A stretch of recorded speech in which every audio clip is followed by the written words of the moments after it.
بسم الله الرحمن الرحيم. الحمد لله رب العالمين، والصلاة والسلام على أشرف المرسلين سيدنا محمد وعلى آله وصحبه وسلم أجمعين.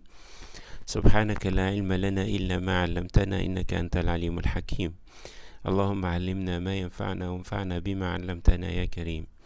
Dear colleagues, I will present now inshallah this lecture about imaging of the elbow joint, and this will complete the series of imaging of the major joints I have discussed before: imaging of the knee, imaging of the shoulder, imaging of the hip, imaging of the wrist, and the ankle joint. Then the remaining one of the big joints is the elbow, and now we are going to discuss this joint. You know that we have the MRI machines of different types: the closed machine, the open MRI, as well as the extremity magnet, which is one of the good tools for examination of our joint, which is the elbow. Then we usually examine the joint for local joint complaints like the presence of pain, trauma, or swelling, or searching for inflammatory or neoplastic lesions. We use usually the surface coil, and we examine a single joint at a time. The patient position may be in the supine position with the arm beside the patient, as you can see here, or the patient may be put into the prone position, and this position is known as the swimmer's position or the Superman position. Then a third position, which is sometimes used for evaluation of particular tendons in the elbow, around the elbow, with commonly the biceps. This is known as the flexed abducted supinated view, and in this position you can have this very good image for the region of the proximal part of the radius and the ulna, where you can see the biceps tendon going to the radius and the brachialis tendon going to the ulna. And one of the simple ways to discriminate between the radius and the ulna is looking for this muscle, which is circumferentially surrounding the proximal part of the radial head or the radial shaft, and this is the supinator muscle. Then if you see this muscle, and this will be the radius, and this will be the biceps tendon. Then the protocol will include the axial, the sagittal, and the coronal images. We usually use the axial image as a reference to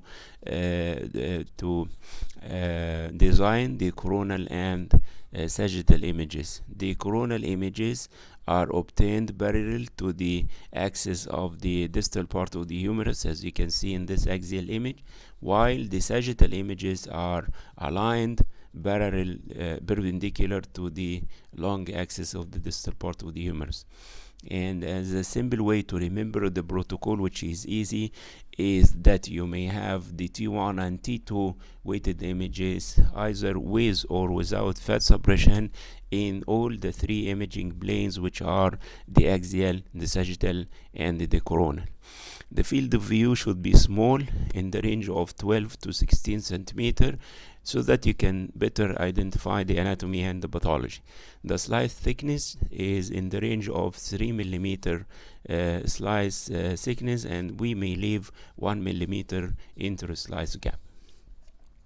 Then the structures that will appear of low signal in the T1 and T2 weighted images are, as you remember, those which do not contain mobile protons, such as the cortex of the bone, the ligaments and tendons, and the calcifications, of course.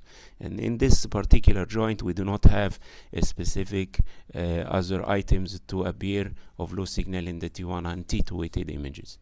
Then fat will appear of high signal in the T1 and low signal in the T2. while fluid will appear of low signal in the T1 and high signal in the T2 weighted images. MR arthrography is one of the good diagnostic tools, particularly in this elbow joint, and we usually inject a minimal amount of gadolinium in the range of half a millimeter, diluted with about 10 millimeters saline, and this amount of fluid is injected through this particular anatomic triangle, which is a good approach for the elbow joint space. This triangle is made of the lateral epicondyle, the radial head, and the olecranian process. Between these three structures, you can introduce your needle after, of course, sterilization and making some local anesthesia. Then you inject the contrast under screen to be sure that you are inside the elbow joint. We use frequently the MR arthrography looking for loose bodies or osteochondral lesions, and in particular in some cases of ulnar collateral ligament injury. Then the bones in the elbow include the distal part of the humerus with a complex anatomy, the proximal part of the ulna, and the radius as well. Then this is the radial fossa, and this is the lateral epicondyle, and this is of course the medial epicondyle, which is more prominent than the lateral epicondyle. And this is the olecranian fossa. We are looking posterior to the humerus, and this is the coronoid fossa if you are looking from the anterior aspect of the humerus. This is the capitulum, this is the capitulum, and this is the trochlea. The trochlea is articulating with the ulna, and the capitulum will articulate with the radial head. Then this is a view for the proximal part of the ulna, and you can see the trochlear notch, and you can see the coronoid tip, and you can see the radial fossa for the radial head to articulate here, and this is the sublime tubercle for attachment of the medial collateral ligament, and the base of the coronoid process is here, the ulnar tuberosity is here, and of course this is the olecranian process. Then the olecranian fossa has two articular surfaces which are covered by articular cartilage except for a small area in between, and this area may appear like this in MR images, so that be careful not to mistake this as a loose body, because this is the bare area, let us call it the bare area, which is not covered by articular cartilage between the two cavities of the olecranian fossa. Then this is just a drawing showing the attachment of the different ligaments around the elbow, but don't bother yourself by this drawing. Now I will explain in details how these tendons and ligaments can be identified. You know that we may have a policy or an approach for evaluation of each joint in the human body, and I thought very long time, how can we approach simply the anatomy and the pathology of the elbow joint. Finally, I came to a suggestion that if I use the protocol that I have used in the ankle joint, it would be more simple than other ways in handling evaluation of the elbow joint. Then in this domain, we will handle the elbow joint from the four main directions, from the anterior and the posterior, from the lateral and medial, looking for these important structures which are the tendons and ligaments. Then finally we may look for the nerves and osteochondral lesions, as I have proceeded with the ankle joint. Then starting by the posterior compartment, we have three main issues. The first one is the evaluation of the triceps tendon, the anconeus muscle, and the olecranon bursa. And then you know that the triceps tendon has three sides of, or three heads to be inserted into the olecranian process. And for simplicity, you should know that the superficial part of the tendon is made of the lateral and the long head of the triceps muscle, while the deep part of the tendon is made of the medial head of the triceps muscle. Then they all insert into the olecranian process, and frequently there is usually rupture of the long head and the lateral head, which are commonly inserted by a common tendon. But sometimes you can see complete rupture of the triceps tendon involving as well the medial head. Then this is the triceps tendon, which is made of three heads: the lateral, the long, and the medial one. The lateral and the long heads both starts by the letter L. Then they are combined into a common, strong tendon, which inserts into the olecranian process. And the medial head is relatively small. It inserts also into the olecranian process, but you cannot see actually a tendon which is similar to the superficial part of the muscle. Then here you can easily appreciate the triceps tendon. This is the triceps tendon, the long and the lateral heads, and this is the medial head inserting into the superior surface of the olecranian process. An injury of the triceps tendon is an uncommon injury, and is considered the least common injury around the elbow. This injury can be diagnosed easily clinically and also from the plain X-ray, where you can see that many times you see an avulsed bony fragment from the olecranian process together with the soft tissue swelling around the posterior aspect of the lower part of the arm. And then you may suspect in good history that the tendon is ruptured. Then this tendon usually requires surgical repair, so you will need the help of MRI to confirm the diagnosis and to look for what part of the tendon that has been ruptured.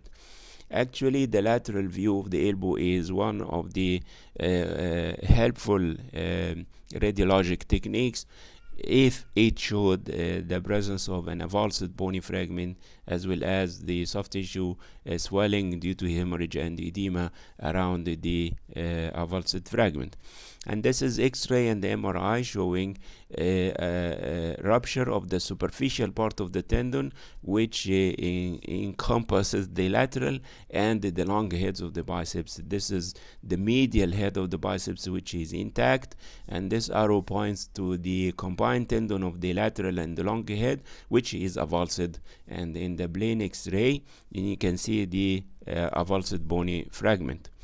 And this is lateral X-ray of the elbow, and MRI T2 weighted image with fat suppression, and you can see the avulsion of the superficial part of the triceps tendon, and involving the long and the lateral heads, while the medial head looks to be intact. In the lateral view of the X-ray, you can see the avulsed bony fragment and the swelling related to the fragment. MRI is important to differentiate between complete and partial tendon ruptures. And in this particular example, you can see that about 3/4 of the tendon has been ruptured and are retracted for a distance of about 3 centimeters, together with an avulsed bony fragment from the olecranian process. And you can see that the deep part of the tendon is intact, and the ruptured tendon is surrounded by extensive soft tissue edema and contusion. Then here, this is avulsion or rupture of the superficial part of the tendon in this sagittal T2 fat suppressed weighted images. This arrow points to the tip of the avulsed superficial part of the tendon, which includes the long and lateral heads. But this T, which is presented in green, refers to the deep part of the tendon, which is made by the medial head, which is intact. And this F points to the fat, which is present anterior to the tendon normally, but because this image is a fat suppressed image, you can see the dark signal of the fat. Then superficial to the ruptured site, you can see an area of high signal representing hemorrhage and edema.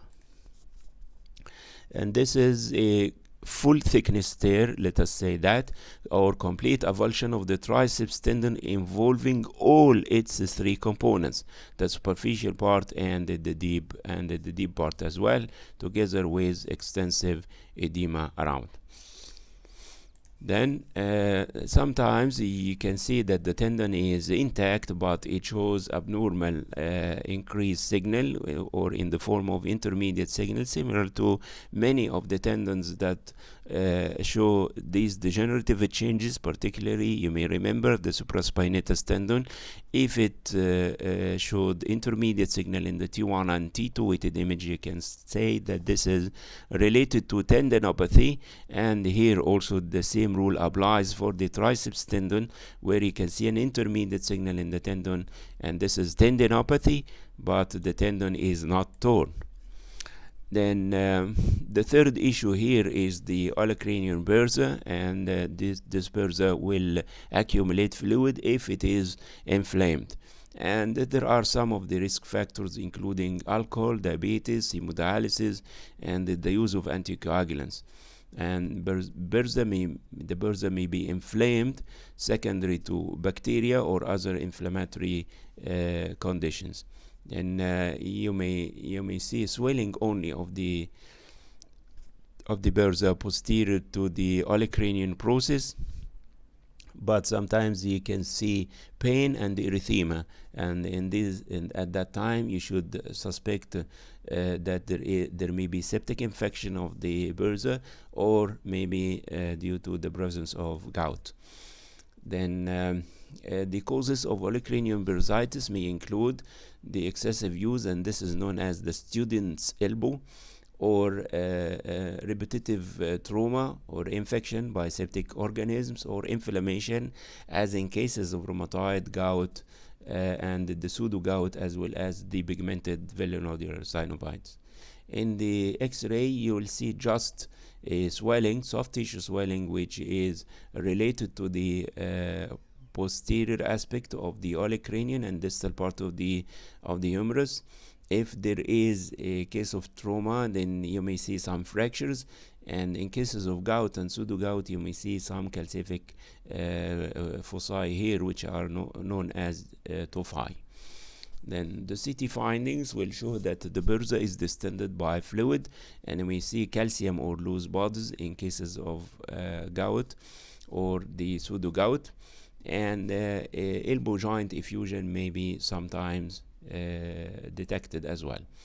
And this is MRI of olecranial bursitis. This is sagittal T1 and sagittal T2. You can see that the bursa is distended by fluid of low signal in the T1 and high signal in the T2. Look how beautiful the appearance of the triceps tendon, which is of course of normal signal and intact, inserting into the olecranial process. This is the normal appearance of the lateral X-ray of the elbow, and this is an appearance of olecranial bursitis secondary to the presence of gout. And as I have said, in gout you may see just distension of the bursa by fluid, or you may also see some calcific tophi related to the olecranial. Then we have finished the one of the compartments of the elbow, which is the posterior compartment. Then we came to the anterior compartment, where we would like to discuss the biceps tendon and the brachialis tendon, what's known as the supinator syndrome, as well as the bicipitoradial bursitis. Then if you look to the anatomy of the anterior compartment, which is better appreciated in the axial images, and this is the distal part of the humerus, and here is the tip of the olecranium where the triceps tendon is inserting. Then on the medial aspect you'll see the pronator teres, and in the middle of the distal part of the forearm you see the bulky muscle, which is the brachialis. Then the brachioradialis is located laterally, and also the anconeus muscle is located laterally.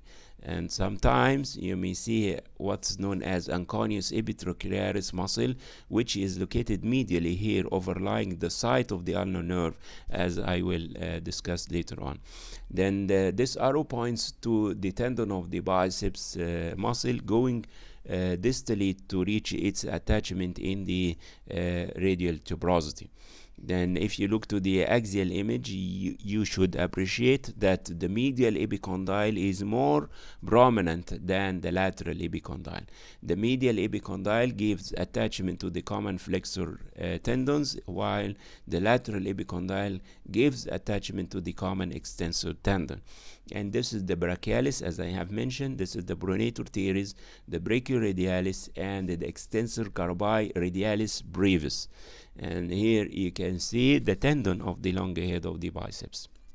Then lower down you can easily appreciate the head of the radius and the proximal radio-ulnar joint, and this is the ulna, of course. Here you see the extensor group of muscles, the flexor group of muscles, which are the pronator teres, the flexor carpi radialis, the part of the triceps muscle, and the flexor carpi ulnaris. Then here you see the brachioradialis, the extensor carpi radialis longus, the extensor carpi radialis brevis, and you remember the anconeus muscle, which is located laterally. And here you can identify the some of the cords of the ulnar nerve. I will discuss it in full details after that. Then this tendon is, as I have mentioned, the biceps tendon, and here you can see the brachialis tendon. Both tendons are going to insert into this one into the ulna and this one into the radius. Then this is the anatomy in order to follow the course of the biceps tendon, starting in the lower arm. Then you are going towards the elbow, and this here you can also proceed towards the region of the elbow, and finally you can easily appreciate the biceps and the brachialis tendon. The biceps will go to the radial tuberosity, and the brachialis tendon will go to the ulnar tuberosity. And this is the final destination, where you can see the biceps tendon going to the radius, and here is the famous muscle, which is the supinator muscle, as I have mentioned before. And this arrow points to the brachialis tendon going to the ulnar tuberosity. Then the biceps tendon is considered the engine for rotating the forearm. Then it inserts into the radial tuberosity by two insertion sites, and this tendon can be easily appreciated for a long distance using this technique, which I have mentioned, the flexor abductor supinator position. And this is the radius identified by the supinator muscle, and this is the biceps tendon, and this is the brachialis tendon. Then the distal tendon of the biceps usually rupture if it is maximally contracted against load, and there may be the tendon is usually completely torn, but sometimes you can see partial tears of this tendon. And the diagnosis is usually easy by clinical examination, but sometimes you need the help of MRI to identify the site of the tendon. Then this is the drawing showing the rupture of the biceps tendon, which is usually retracted above in the arm, and this is the an MRI showing the ruptured, retracted, tortuous tendon of the biceps muscle. Then as I have mentioned, MRI is occasionally used to confirm the diagnosis, but the diagnosis is easy on clinical examination. Then biceps tendon ruptured usually due to trauma from a forcible flexion of the elbow, and visualization of the tendon is crucial for preoperative planning. Then here you see that the tendon of the biceps has been avulsed and is retracted into the forearm. And this is an example of a rupture of the distal part of the biceps tendon, which is wavy, surrounded by extensive soft tissue, high signal due to edema and hemorrhage. And this is also an example. In the see, this is the site of the this is the brachialis muscle, you remember, and this is the site of the biceps tendon, which is now torn and is surrounded by extensive soft tissue edema and hemorrhage. This is the flexed abducted supinated position, or FABS, and here you see this is the radius and this is the ulna. The radius is surrounded by the supinator muscle, and the distal part of the biceps tendon showed some increased signal, especially of this part, while the remaining part is intact, and this may diagnose the possibility of partial tear. Then you can see also some fluid surrounding the site of the injury. This is the normal appearance of the biceps tendon inserting into the radial tuberosity surrounded by the supinator muscle.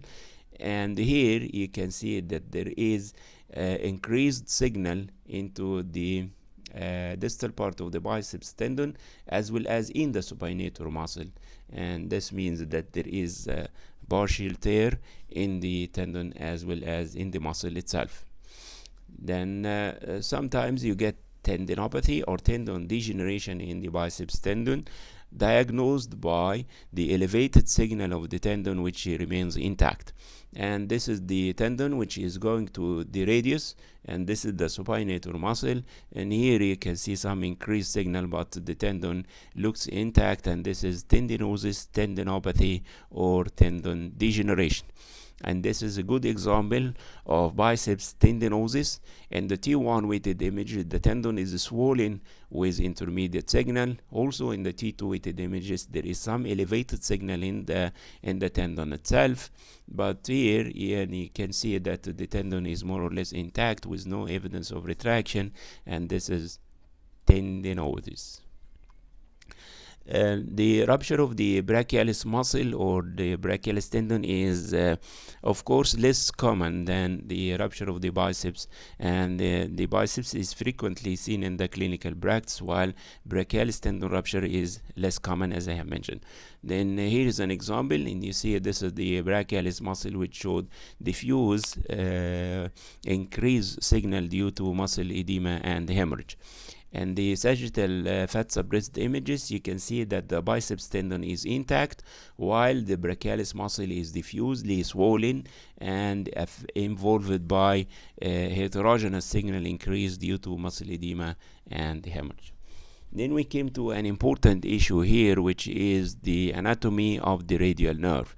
And the radial nerve is formed by the posterior cords of the brachial plexus C6, C7, C8, and T1.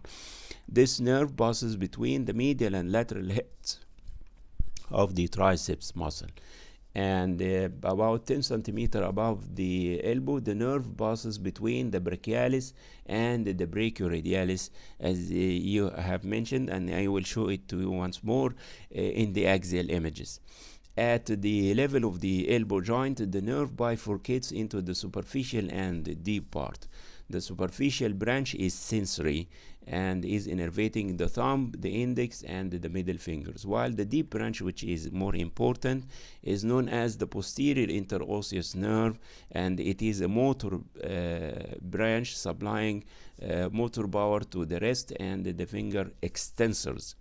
Then the deep branch passes between the superficial and deep head of the supinator muscles, and as you can see here, this is the superficial branch, which is sensory branch, and this is the deep branch, which is a motor branch, passes between the superficial and deep heads of the supinator muscle. then this branch is prone to be compressed and entrapped by lesions around the elbow joint, resulting in what's known as posterior interosseous nerve palsy or radial tunnel syndrome or supinator syndrome. All these are the same names for the same pathology. Then compression of the posterior interosseous nerve, which is the motor branch passes between the heads of the supinator muscle, will lead to pain and the tenderness in the proximal forearm during activity. And there are some loss of finger extension in the patient compared to the normal cases. But being a motor branch, there should not be numbness or a change in the sensation related to the distribution of the nerve. Then the supinator muscle may show some abnormal signal, as you can see here. This is the radius and this is the ulna, and here this is the supinator muscle, which is relatively swollen and showing diffuse increase of its parenchymal signal. Then one of the common lesions that can cause compression of the posterior interosseous nerve is the presence of ganglion cyst near its course, and this is an example. Here you see a ganglion cyst showing high signal fluid in the T2 weighted images, and this is the ganglion cyst, and you can appreciate that the supinator muscle is slightly swollen and it shows diffuse parenchymal increase signal. Then there is a bursa which is related to the biceps tendon, which is known as the bicipito-radial bursa, and this bursa is located near the attachment of the tendon to the radius. And if the bursa is inflamed, it will accumulate fluid, and this fluid will compress the nerve, resulting in the same condition. Then the distension of the bursa, then this is the tendon and this is the bursa with fluid, which is of low signal in the T1, high signal in the T2. Sometimes after contrast it may show marginal enhancement, which indicates the presence of associated infection. And of course this bursa is liable for any pathology that can affect the synovium anywhere in the body, especially the rheumatoid arthritis, which may result in calcification and the presence of rice bodies, as similar to many of the bursae in the human body. Then this is the bicipito-radial bursitis. You see, this is the radius, and this is the supinator muscle, and this is the bursa, which is related to the biceps tendon. The bursa is markedly distended by fluid, and after contrast it shows some marginal enhancement indicating the presence of inflammation. And this patient had a previous history of internal fixation of radial head fracture, and it presents by elbow pain, and the MRI showed the presence of distension of the bicipito-radial bursa by fluid of low signal in the T1, high signal in the T2, and after contrast injection it shows a marginal enhancement denoting the presence of inflammation.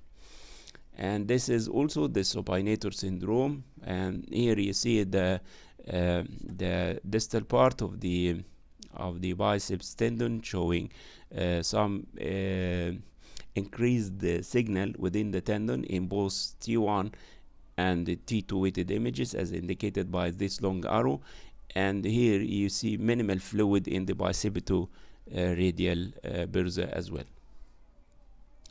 Then the bicipito-radial bursa is distended by fluid together with projections of high signal in the T1 and low signal in the T2, indicating the presence of fat, and this is lipoma arborescens in the bicipito-radial bursa.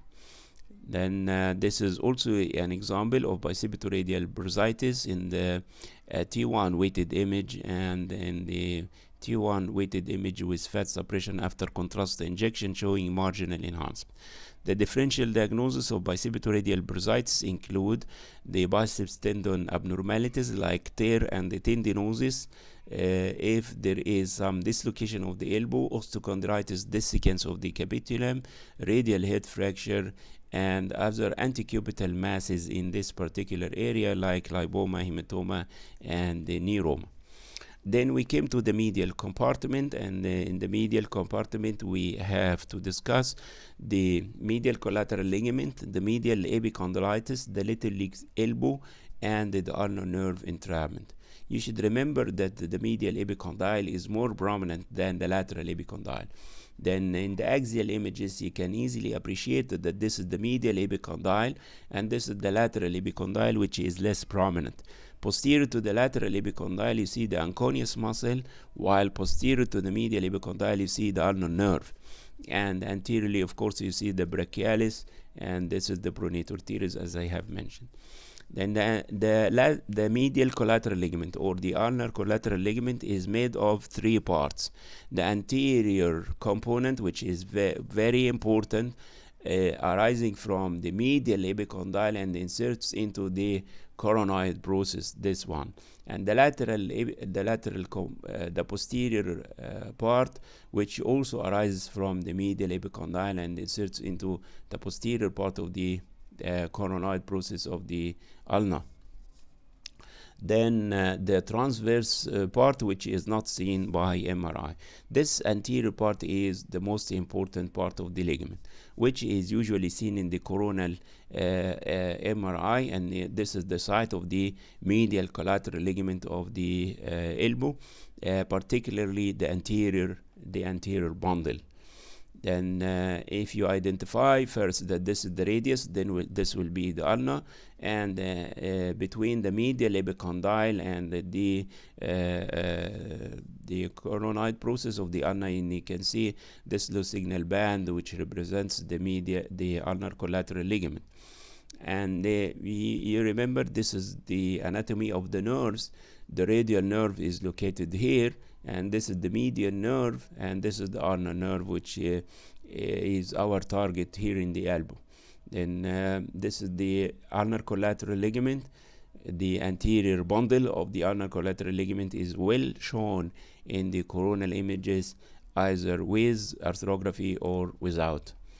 Then in the axial images, you may be able to see both bundles, the anterior bundle as well as the posterior bundle of the ligaments. But actually, we diagnose injuries of the ulnar collateral ligament from the coronal images. And we have to differentiate between two major issues. The first one is anything apart from complete tear of the tendon, like the sprain or the partial tear. All these are treated conservatively, but the complete tear of the tendon is important because it is treated surgically. Then in cases of complete tear, you should identify the site of the tear.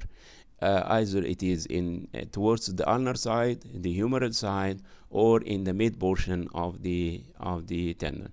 Then because of the intimate relation of the common flexor tendon to the medial collateral ligament, sometimes whenever there is injury of the ulnar collateral ligament, there may be associated injury of the common flexor tendon. And differentiation between partial and complete tear is essential because the complete tear is treated usually surgically. Then this is an example of MR arthrogram of the elbow of complete tear of the ulnar collateral ligament near its ulnar attachment. In cases of arthrography, you can see that the contrast is leaking from the site of the rupture. And this is an example of rupture of the ulnar collateral ligament from its humeral attachment with contrast leakage at the site of rupture. And this is an associated injury of the ulnar collateral ligament as well as the common flexor tendon, which is severely swollen, and there is a heterogeneous increased signal due to hemorrhage and edema. And this is also an example of rupture of the ulnar collateral ligament near its humeral attachment, and this asterisk shows the diffuse soft tissue edema and contusion of the flexor muscles. And you see this is the site of the common flexor tendon here, but the muscle showed diffuse soft tissue edema and hemorrhage. Then this is an example of rupture of the ulnar collateral ligament, as well as contrast leakage. This is MR arthrogram. Contrast leakage from the site of the tear, together with involvement of the flexor tendon as well. And this patient has diagnosed with tear of the ulnar collateral ligament that was surgically repaired. Then the graft is torn once more, and here you can see a defect within the graft itself, and there is some leakage of contrast from the site of tear. Then this is the humeral avulsion or tear of the ulnar collateral ligament with some leakage of contrast in a case of MR arthrogram. This is the ulnar collateral ligament, and this is the site of the tear. Then partial tear is sometimes diagnosed in the literature by what is known as the T sign. And the T sign refers to that there is some of the fibers of the ligament that have been torn, leading to some extension of the contrast media within the site of the rupture. And in order to understand this T sign, look at this drawing, and if you go back to the original image, then you can imagine the T sign. Many of the investigators usually say that this is a normal finding, and you can see it without any history of trauma or pain. Then, or sometimes they consider it as laxity of the ligament itself, but in other literature they consider it as a sign of partial tear. Then we came to the medial epicondylitis, which means that there is involvement of the common flexor tendon inserting into the medial epicondyle. And the manifestations include a weak grip and pain and tenderness when touching the inner side of the elbow, when shaking hands, when flexing the wrist towards the forearm. Then this is by name is considered as an overuse tendinopathy, which may proceed after that to partial or complete tear. Then the appearances in the MRI, either one of three. You may say that there is a swelling of the tendon with some increase in the T1 and T2 signals of the tendon, denoting tendinopathy, and or they may be partial or maybe complete tears. Then this is an example of torn flexor tendon origin. This is the medial collateral ligament, the ulnar collateral ligament, and the common flexor tendon is ruptured, and you see that the defect is filled by fluid signal of low signal in the T1 and high signal in the T2 weighted images. Then here you can see that the ulnar collateral ligament is intact. This is the ulnar collateral ligament, but the site of the common flexor tendon is markedly swollen, and it shows diffuse signal increase in the T1 and T2 weighted images. But if you look carefully, then you may see that the common flexor tendon is more or less intact. Then if you see this appearance, which is an avulsed bony fragment from the medial epicondyle, then you know that the common flexor tendon, which is attached to this fragment, is avulsed as well. And here is a avulsion fragment of the medial epicondyle, and you can see the fragment also in the MRI together with the plain X-ray, and the tendon is swollen with some increased signal, but the tendon is remaining intact. Then we came to an important issue, which is the medial epicondyle. This medial epicondyle, the center of ossification, appears about the age of 5. years. Then it unites with the humeral diaphysis by the age of 18 to 20 years of age. This epicondyle is an apophysis, meaning that it does not contribute to longitudinal growth of the bone. And this apophysis may appear normally fragmented, simulating a fracture, and this may be seen elsewhere in the body, like in the calcaneus, for example. Then the ulnar nerve runs in the groove posterior to the medial epicondyle, and this ulnar nerve is superficial to the ulnar collateral ligament, as I will show it to you. This is the sequence of ossification of the centers around the elbow, and you can remember them by this abbreviation. And the capitulum is the first one to appear, followed by the radial head, then the medial epicondyle, then the trochlea, and then the olecranian, and finally the lateral epicondyle. And most of the centers are ossified by approximately the age of 12 years. Then fractures of the medial epicondyle are usually inferiorly and laterally displaced by the effect of the flexor tendon, and this is an extra-articular fracture and is considered the third most common pediatric elbow fracture after the supracondylar and the lateral condylar fracture, commonly seen at this age group. And there is valgus strain with traction on the medial epicondyle by the flexor tendon, and you can see in this drawing the site of the displacement of the medial epicondyle. And this is an X-ray, which is usually difficult in assessment of this fracture because of the presence of many non-united ossification centers, but this drawing may help you to see that this is the medial epicondyle, which is usually displaced inferiorly and laterally, as I have mentioned. Then this is a medial epicondyle fracture, which is easily diagnosed by the plain X-ray and also by MRI. This is T2 and this is T1, and you can see the separated fractured medial epicondyle. And also here in this frontal X-ray and lateral X-ray of the elbow, you can see a avulsion of the medial epicondyle and the adjacent part of the metaphysis, with obliteration of the anterior elbow fat bed and appearance of the posterior elbow fat bed, denoting the presence of hem arthrosis.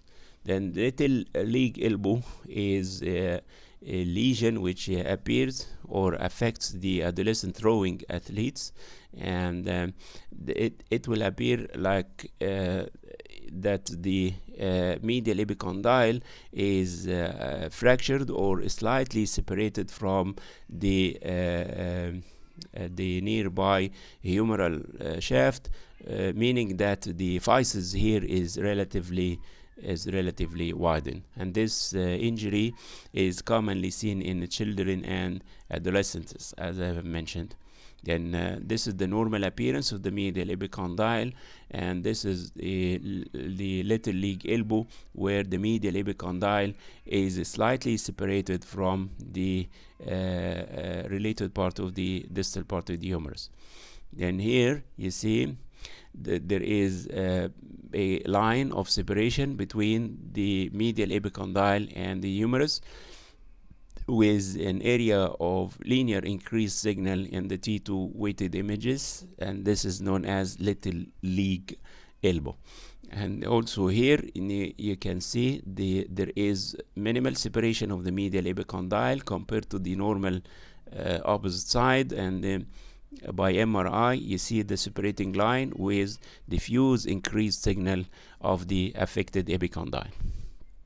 And also here you can see that the medial epicondyle, there is a faint line in between the medial epicondyle and the humerus, and this line can also be appreciated here with some increased signal of the affected medial epicondyle. By the way, you can see this muscle which is known as anconeus epitrocularis. You know that the anconeus muscle is located laterally, but this a muscle which is considered as a normal variant seen related to the posterior aspect of the medial epicondyle. Then the ulnar nerve is crossing posterior to the medial epicondyle and superficial to the ulnar collateral ligament. Then if you look here in the axial images, you identify the medial epicondyle, but by its more prominence compared to the lateral one.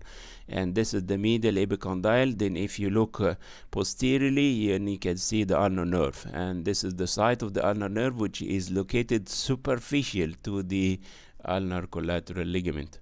And this is the ulnar nerve, and this is the medial nerve, and this is the radial nerve, as I have mentioned before. And here you can see the brachialis tendon, and this is the biceps tendon. Then this is what we call the cubital tunnel, which is bordered deeply by the ulnar collateral ligament and superficially by the cubital retinaculum. And this cubital tunnel contains the ulnar nerve, and this is the appearance of the normal ulnar nerve, and this is the cubital retinaculum, and here you can identify the medial collateral ligament. The cubital tunnel syndrome means that the ulnar nerve is not looking normal, and it is presenting an abnormal signal and maybe swollen as well. And you remember the appearances of the median nerve at the level of the wrist joint. The nerve may be swollen or flattened with increased signal, and these findings can be also appreciated here. And sometimes you can see a cause, and many times you cannot see a cause for this cubital tunnel syndrome. The possible causes include the overuse or the subluxation and dislocation of the nerve from its normal course, humeral fractures with loose bodies or callus formation, nerve compression by bony spurs due to osteoarthritis, the presence of this muscle, which is anconeus epitrocularis muscle, the presence of soft tissue tumors, the presence of ganglia and hematomas, also synovial hypertrophy and inflammation by rheumatoid or septic arthritis, thickening of the cubital retinaculum, or the presence of a bony exostosis like osteochondroma from the related bones. And this is the medial epicondyle, and the posterior to it, and you can see the ulnar nerve, which is pointed to it by the arrowhead, and this arrow points to the muscle which is known as the anconeus epitrocularis. This anconeus epitrocularis is a muscle which is not normally present, but in some patients this muscle may be seen. This is the usual anconeus muscle, but this is the anconeus epitrocularis. This arrow points to the ulnar nerve, which is swollen and is of abnormal signal denoting neuropathy. And in this patient with osteoarthritis, there are some osteophytes impinging on the ulnar nerve and may lead to ulnar neuropathy. And here you can see that the ulnar nerve is swollen and is of increased signal at this level, but lower down it may show normal caliber and normal signal. Here you cannot identify a specific cause for this ulnar neuropathy. And this particular example, you can see the anconeus epitrocularis muscle, and you can see the ulnar nerve, and in the T2 weighted images, and you can see that the ulnar nerve is of increased signal denoting neuropathy or compressive neuropathy.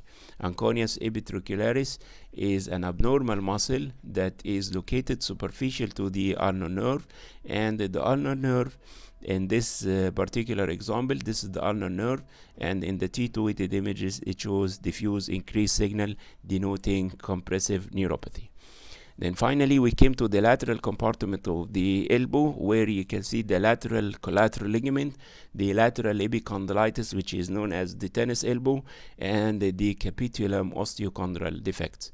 You remember that the medial epicondyle is more prominent than the lateral epicondyle. The lateral collateral ligaments is formed of three bundles, and the most important of them is the lateral collateral ligament, or the radial collateral ligament, which passes from the lateral epicondyle to the radial head. And this part is known as the lateral ulnar collateral ligament, because it goes from the lateral epicondyle to the ulna. And finally the annular ligament, which is not usually seen by MRI. Then here you can see the radial collateral ligament and the annular ligament, and I will show these structures to you by MRI. Then first identify the site of the radial head. Then you will see a low signal band passing from the lateral epicondyle to the radial head, and this is the lateral collateral ligament. Superficial to it, you see a more thicker low signal band, which represents the common extensor tendon. Then this is the medial or the ulnar collateral ligament, and this is the lateral collateral ligament, and this band is the lateral ulnar collateral ligament, which is sometimes seen, but the radial collateral ligament is the one which is very important. And here you can follow the course of the lateral collateral ligament or the radial collateral ligament. This is the ligament, and the superficial to it is the common extensor tendon. Then you follow the ligament and the tendon. Then you follow the ligament and the tendon. Then you go to finally to the ligament and the tendon. This is the common extensor tendon, and this is the lateral ulnar collateral ligament going to the ulna, where you can see it here. And this is once more the anatomy of the lateral collateral ligament. This is the radial collateral ligament proper, and this is the lateral ulnar collateral ligament, and you cannot see the annular ligament. The lateral epicondylitis means that the common extensor tendon is of abnormal signal, meaning that there is tendinopathy, or partially torn or completely torn. And you should remember that about 95% of patients with tennis elbow do not play tennis actually. Then this is an overuse syndrome of the common extensor tendon. There may be some degenerative changes presenting in MRI by increased signal of the tendon in the T1 and T2 weighted images. This is 7 to 10 times more common than medial epicondylitis, and it affects the patients in the 4th and 5th decades of life. Then this first identify the radial head. Then this is the common extensor tendon, which shows diffuse increased signal denoting lateral epicondylitis.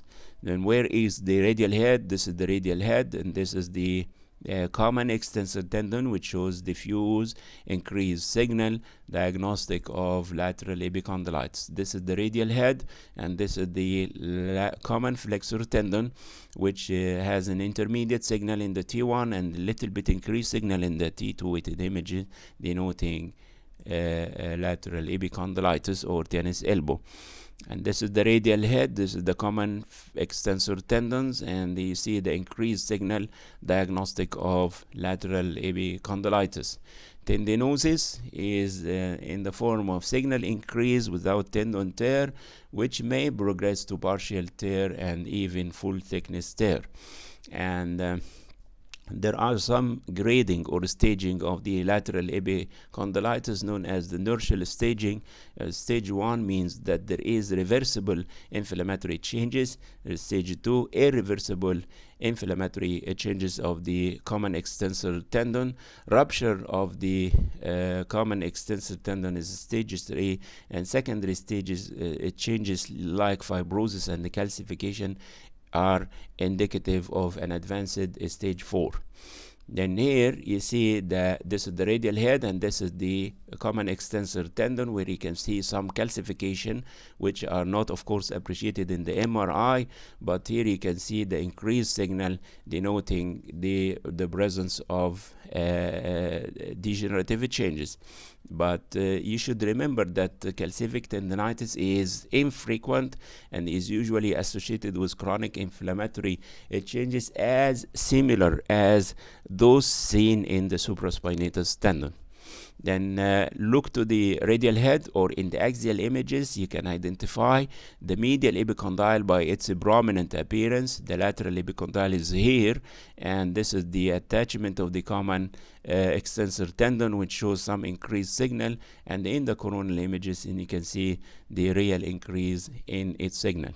The differential diagnosis of lateral epicondylitis include the presence of occult fracture, osteochondritis dissecans of the capitulum, which is one of the lesions that are commonly seen at that site, lateral osteoarthrosis, and lateral ulnar collateral ligament instability, as well as, you remember, the radial tunnel syndrome. Then the osteochondral defect, which is previously known as osteochondritis dissecans, is of, in most of the cases, is of unknown etiology.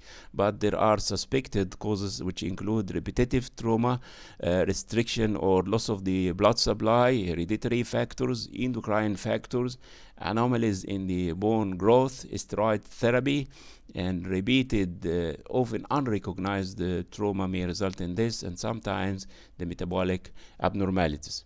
And this osteochondral defect is a rare condition, and is the overall incidence is about 15 to 30 per 100,000 people. And the age incidence about between 10 and 20 years of age. It is a little bit more common in females compared to males, and it affects most commonly the anterolateral aspect of the capitulum, and this is the most common site for osteochondral defects in the elbow. The capitulum, which is related, of course, to the radial head, or articulates to the radial head, and many times the X-ray may show normal findings, but sometimes you can see dislucency or even a separated bone fragment related to the capitulum. But and the CT scan and the MRI, you can see the osteochondral ulcer and the defect, and you may see also displacement of the bone fragment at this site. Bone scan will show non-specific increased uptake at the site of the lesion. Then by MRI, and you can see this is the radial head and this is the capitulum, where you can see this osteochondral defect, which is of low signal in the T1 and T2, denoting the presence of fibrosis. Sometimes you may use MR arthrography for a staging of this osteochondral defect and the detection of loose fragments. And these are the stages of osteochondral defects in the capitulum. Stage 1 is the presence of bone marrow edema, and this is a stable stage. And then loss of the articular cartilage with low signal rim surrounding the fragment, and this is also a stable stage. Then buckets of fluid around the undetached fragment, also the displaced osteochondral fragment. Both these stages are unstable.